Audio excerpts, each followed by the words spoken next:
গ্রামে বউদের বেনি কাটার ঘটনা হতে লাগল। যেমনি রাত হতো, এক ডাইনি হাতে ছুরি নিয়ে আসত আর যে কোনো বউকেও ঘুমোতে দেখত, সেই ডাইনি তার বেনি কেটে সেখান থেকে চলে যেত। কেউ এটা বুঝতে পারছিল না যে এটা কেন হচ্ছে।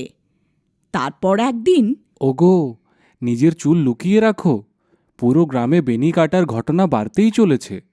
যদি ওই ডাইনিয়ের চোখ তোমার লম্বা চুলে পড়ে যায়, তাহলে ও তোমার চুল কেটে নিয়ে চলে যাবে। ওগো, তুমি মোটেও কিছু চিন্তা করো না। কোনো ডাইনির এত সাহস কই যে ও আমার বেনিতে হাতও দিতে পারবে? আচ্ছা, তাহলে এই ব্যাপার। যেমন তোমার ইচ্ছে, আমাকে খবরদার করার ছিল তোমাকে, যদি বেনি কেটে যায় আমার কাছে কেঁদে কেঁদে আসবে না। এতটা বলে ভীমা ওখান থেকে বেরিয়ে গেল। রাত হওয়ার পর সেই বেনিকাটা ডাইনি আবার গ্রামে আসে। সে নিজের শিকার এদিক সেদিক খুঁজে বেড়ায়। তখনই ও এক ঘরের জানলা দিয়ে একটা বউকে ঘুমোতে দেখতে পায়। ডাইনি সেই ঘরে ঢুকে যায় আর সেই বউয়ের বেনি কেটে নেয়। যখন বউটার বেনি কেটে গেল, তার ঘুমও ভেঙে গেল। হে ভগবান, এই ডাইনি বাড়িতে কি করে ঢুকলো? হায়, আমার বেনি কই গেল? আরে মরে গেলাম রে, এ তো আমার বেনি কেটে নিল। তখনই সেই ডাইনি তার বেনি নিয়ে ওখান থেকে উড়ে যায়।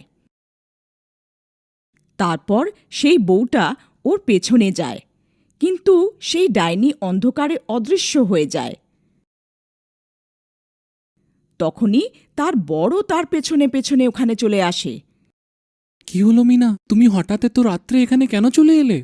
দেখো না, এই ডাইনি আমার বেনি কেটে নিল আর অন্ধকারে কে জানি কোথায় পালিয়ে গেল। হে ভগবান, এ কি হয়ে গেল? তুমি ঠিক আছো তো? ও তোমার কোনো ক্ষতি করতে পারেনি তো? তারপর তারা দুজন দুঃখী মনে নিজের বাড়ি ফিরে যায়। পরের দিন সকালে মিনা বেনি কাটার কথা পুরো গ্রামে ছড়িয়ে যায়। সবাই সেই ডাইনির বিষয়ে কথা বলছিল। তারপর ভীমাকে নিজের বউয়ের চিন্তা হলো, তাই সে নিজের বাড়ির দিকে ফিরে গেল। বাড়ি পৌঁছে সে নিজের বউয়ের ঘরে যায় আর দেখে যে তার বউ নিজের চুল চিরুনি করছিল। আরে সুমন, তুমি শুনতে পেলে? কাল রাত আমার বন্ধু মোহনের বউয়ের বেনি সেই ডাইনি কেটে নিল। আমাকে তোমার জন্য খুব চিন্তা